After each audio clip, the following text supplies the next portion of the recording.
الحمد لله نحمده ونستعينه ونستغفره ونؤمن به ونتوكل عليه، ونعوذ بالله من شرور أنفسنا ومن سيئات أعمالنا. من يهده الله فلا مضل له، ومن يضلله فلا هادي له، وأشهد أن لا إله إلا الله وحده لا شريك له، وأشهد أن محمدًا عبده ورسوله، أرسله بالحق بين يدي الساعة بشيرا ونذيرا. أما بعد، فإن خير الحديث كتاب الله، وخير الهدي هدي محمد صلى الله عليه وسلم، وشر الأمور محدثاتها، وكل محدثة بدعة، وكل بدعة ضلالة، كل ضلالة في النار. أعوذ بالله من الشيطان الرجيم. يا أيها الذين آمنوا اتقوا الله حق تقاته ولا تموتن إلا وأنتم مسلمون. وقال تعالى: يا أيها الناس اتقوا ربكم الذي خلقكم من نفس واحدة وخلق منها زوجها وبث منهما رجالا كثيرا ونساء، واتقوا الله الذي تساءلون به والأرحام، إن الله كان عليكم رقيبا. وقال تعالى: يا أيها الذين آمنوا اتقوا الله وقولوا قولا سديدا يصلح لكم أعمالكم ويغفر لكم ذنوبكم، ومن يطع الله ورسوله فقد فاز فوزا عظيما. أما بعد، إخوة الإيمان، أوصيكم وإياي أولا بتقوى الله في السر والعلن. وبعد، سنتحدث في هذه الخطبة حول موضوع مكايد الشيطان وسبل الوقاية منها. إخوة الإيمان، إن الله جل وعلا بين لنا في كتابه عداوة الشيطان لنا، وأن تلك العداوة عداوة قديمة، عدو لأبينا آدم عليه السلام وعدو لذريته، وعدو الله لما أئس من رحمة الله سعى في إضلال بني آدم، فوسوس لأبينا آدم حتى زين له الأكل من الشجرة الممنوعة، فأهبط آدم وزوجته إلى الأرض. وإنه قد نبه الله جل وعلا: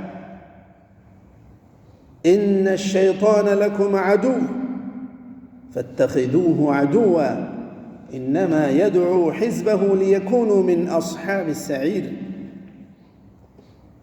وإنه طلب من رب العالمين أن ينظره إلى يوم الدين.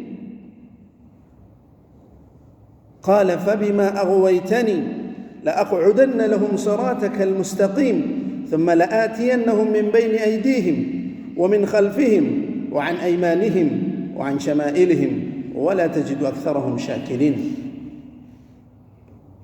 ولكن الله عصم عباده المخلصين، ولكن قد سلطه الله على العباد ابتلاء منه وامتحانا. فكيف السبيل إلى الوقاية من هذا الشيطان؟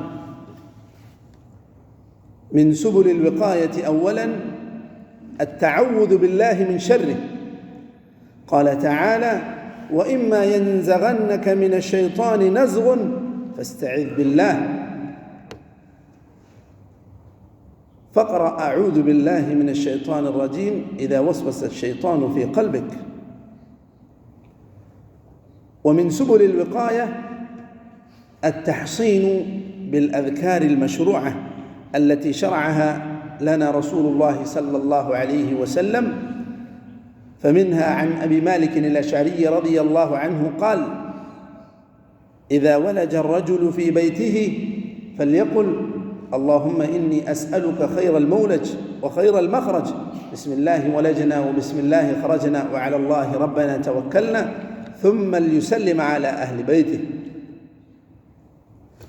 ومن سبل الوقاية تلاوة القرآن الكريم في المنزل، فتلاوة القرآن تعطر المنزل وتنزل فيه البركة والرحمات. فعن ابن مسعود رضي الله عنه قال: قال رسول الله صلى الله عليه وسلم: لكل شيء سنام، وإن سنام القرآن سورة البقرة، وإن الشيطان يفر من البيت الذي يسمع فيه سورة البقرة. رواه مسلم في صحيح. إخوة الإيمان، ومن سبل الوقاية إبعاد الصور والتماثيل عن المنازل. فعن أبي هريرة رضي الله عنه قال: قال رسول الله صلى الله عليه وسلم: لا تدخل الملائكة بيتا فيه تماثيل أو تصاوير. رواه مسلم في صحيح. فيا أخي المسلم، أبعد الصور عن منازلك، وأبعد التماثيل عن مجالسك، مهما كانت تلك الصور ومهما كانت تلك التماثيل، فإنه يقرب الشيطان إليك. ومن أسباب الوقاية أيضا عدم اتخاذ الكلب في البيوت والمنازل. فعن عائشة رضي الله عنها قالت: وعد جبريل النبي صلى الله عليه وسلم أن يأتيه ساعة، فلما حانت تلك الساعة انتظر النبي صلى الله عليه وسلم، فلما تأخر وفي يده عصا ألقاها وقال: ما يخلف الله ولا رسله وعده. ثم نظر فإذا جرو كلب تحت سريره، فقال: ما هذا يا عائشة؟ قالت: ما علمت دخوله يا رسول الله. فأمر به فأخرج، فدخل جبريل فقال: انتظرتك هذه الساعة وجلست لك. فقال: إنا لا ندخل بيتا فيه تماثيل أو تصاوير أو كلب. فمنعني ذلك الكلب الذي في منزلك. أقول قولي هذا وأستغفر الله لي ولكم ولسائر المسلمين فاستغفروه إنه هو الغفور الرحيم.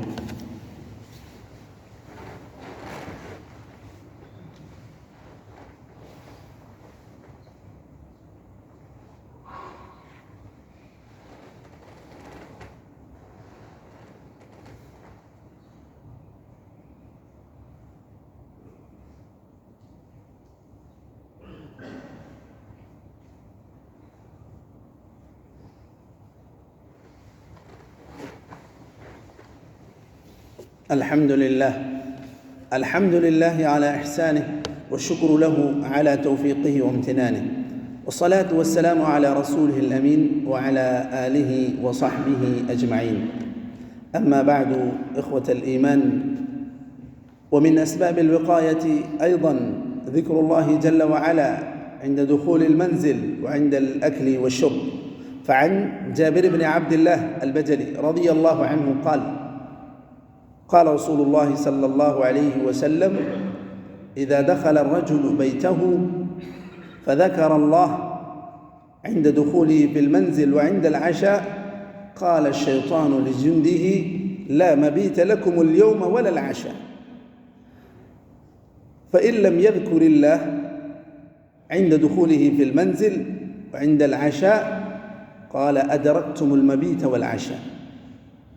ومما يدفع عنا كيد الشيطان قراءة آية الكرسي عند النوم.